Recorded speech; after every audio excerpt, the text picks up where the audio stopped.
Hi everybody, welcome back to the channel. I'm Britt, creator of The Style Shaker, your guide to cleaner, greener beauty, skincare, and beyond. I try all these products for you and share my honest reviews so you have a better idea of what to buy and, more importantly, what not to buy. So if you've been wondering about Prose Haircare, I have 5 things you need to know before you buy. Stick around.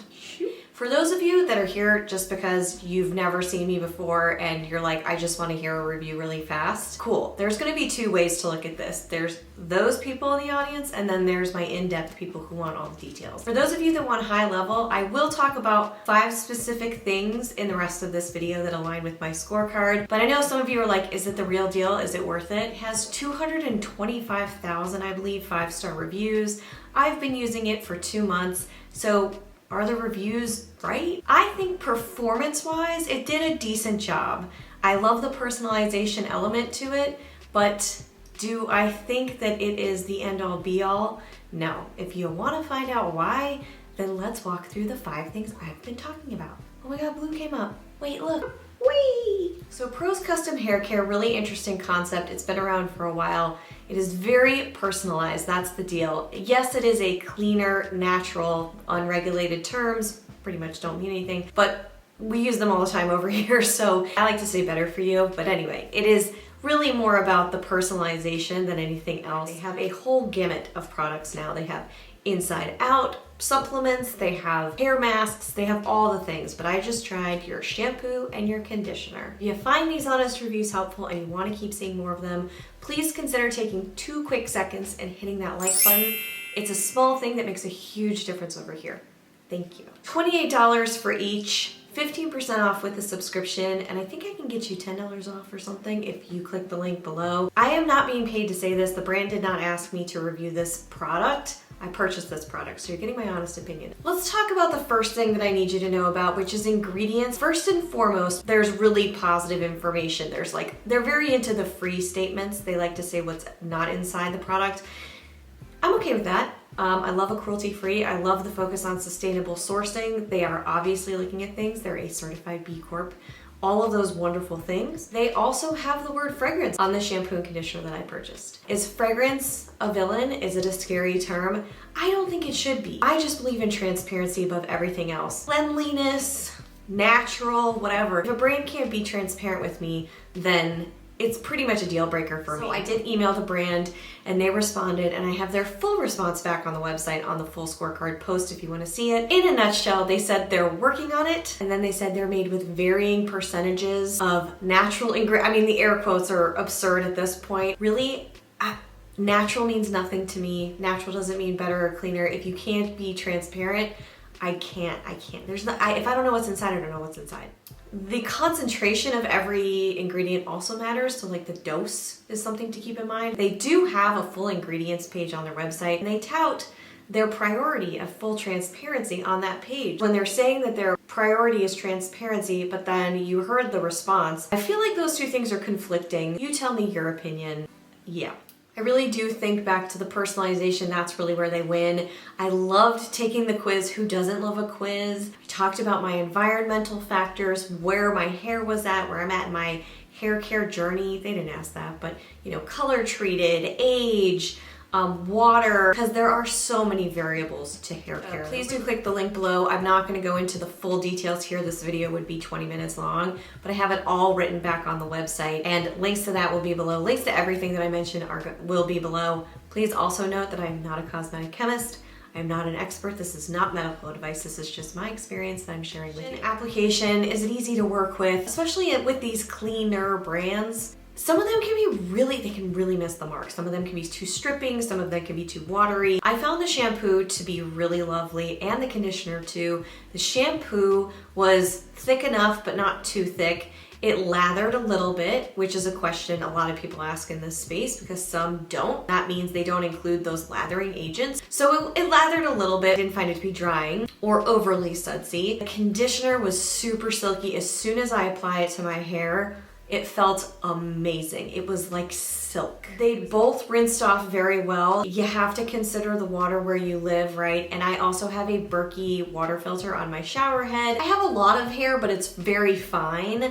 And again, it's pretty damaged. It's much better now than it has been because I've been using oil treatments once a week. I started towards the end of using Prose, so I've seen a little bit of help there. I'm not seeing like a huge shift from that either yet. So for application, it was a 5 out of 5. It did really well. It was supposed to give me shine. Again, so many personal factors involved, and because of my type of hair, I do feel like tools and the products that I use before heat styling make the biggest difference. So the products that I use are, I have that crazy, stupid, expensive Dyson Airwrap thing. I just use the Rolly brush, and I have found that to be really helpful. I let my hair air dry before I use it. I will use a curling iron every now and then, and I use a heat protectant oil. It does make a big difference if I don't use that. So that said, I cannot say that this shampoo increased the shine of my hair. It did not like catapult me closer to my shiny hair goal. But I'm also not saying that it dulled my hair out or dried it. I actually think it did a good job here. 2 months is pretty long, but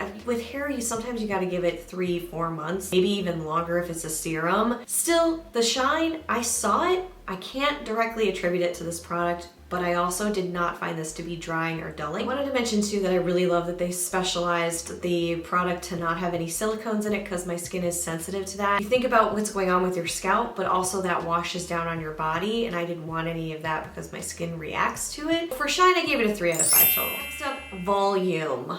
If you have a crappy hairdryer, it's a disservice. Sorry, now my neighbor's playing with his basketball. It drives me nuts every day, but we're gonna continue. If you hear a ball, that's what it is. I will say for volume, I saw more of a difference. But mostly I saw less shedding. That was very apparent to me. Was it a miracle worker? Was it because of this and not because I had learned stress management techniques? I don't know, but listen, I do think that these products helped prevent shedding because I have seen pretty quickly in the past, I've used products and I've been like, wow, my hair's shedding more. That's a quick reaction that I usually see with my hair. So I do think that helps in volume, but also the volume was there for multiple days. It's not the kind of product that you use and it weighs your hair down. The Viore shampoo and conditioner bars for me weighed my hair down and made it really greasy fast. And everybody was like, clarifying shampoo, protein buildup.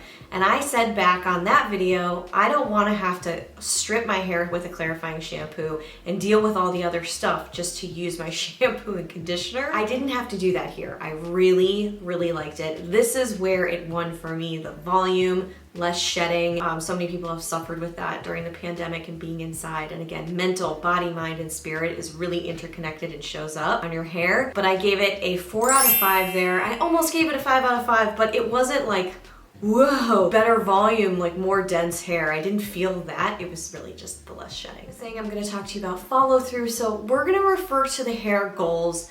The thinking here, I believe, I am not the brand, but this is my theory. You're given hair goals and they're gonna help you reach them. They're not saying we're gonna give you shine and this like other hair products. Okay, fine, it's just semantics. So shine, did it help me have shinier hair? Kind of. Did not dry it, but kind of. Volume, did it help the volume? I would say yes, a little bit more than kinda. Hair growth, no. I did not grow new hair, I did not grow longer hair. And less shedding. Yes, I think it followed through on the claim. Overall, it was not the strongest performance on claim follow through. I gave it a 3 out of 5. Wasn't terrible, wasn't the best. Overall score for the Prose Haircare that I tried. I mentioned that the scent wasn't overwhelming because the scent wasn't overwhelming and I really liked the scent. It was clean and fresh and you can choose your own scent and have fun with it. Again, the personalization here is really what hooks you. But overall, the score was 15 out of 20.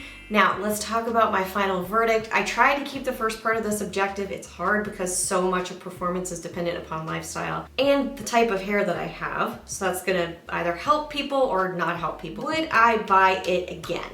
Final verdict. Listen, the performance here was good. It did a good job. Other shampoos and conditioners in this space that I've liked at the same price point, like Evolve H. I really like that shampoo and conditioner. I saw a little bit more shine with them. A little bit more shine with them. I liked the performance. I thought it was good. The less shedding I was very happy with. The fragrance was really the non-negotiable for me. It's a deal breaker for me. It's not a non-negotiable. So yeah, I don't think I would buy them again. I do appreciate they have a whole section on their site that talks about use of plastic bottles. For those of you that have made it this far into the video, I found this interesting. Again, they're prioritizing recycling. So listen to this. This got me. So on this page, they talk about intentionally selected these bottles. They're tinted plastic, they're BPA free, which at this point, they said they are 100% recyclable. The next sentence was, recycling tinted plastic can be tricky.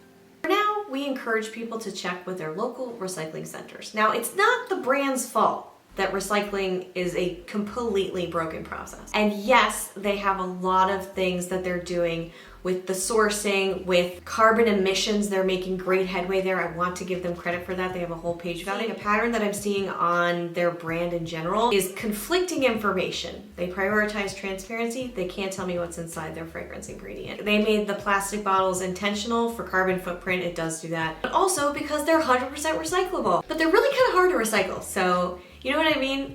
It really made them lose credibility in my eyes. And again, this is the very subjective part of it. So yeah, I can find refillable, I can find aluminum, there are other options out there for similar or better prices with better ingredient transparency. So basically, I will be trying other products after this. This was a fun one. The personalization was great. It's just not going to be for me until they figure out how to be fully transparent. It's just not sitting right with me overall. That's what I think. That's what the scorecard says. What do you think about Prose Haircare? Are you into it? Are you gonna try it? I think it's kind of really fun to try, but it lost me after that first round. I do also want to mention that they have the process set in there where you can refine and revise your formula, and they're always reformulating. So I love that it's gonna keep that personalization thing going. But at this point for me, that doesn't matter because I'm probably not going to buy it again. All right, thank you so much for watching this one. I hope you found it helpful as you're out there figuring out what to buy and what not to buy. If you did, don't forget to take 2 seconds, hit that like button, subscribe to the channel so you never miss another review, and I'll see you right back here real soon. Until then, bye. So if you've been considering Prose Hair, oh God.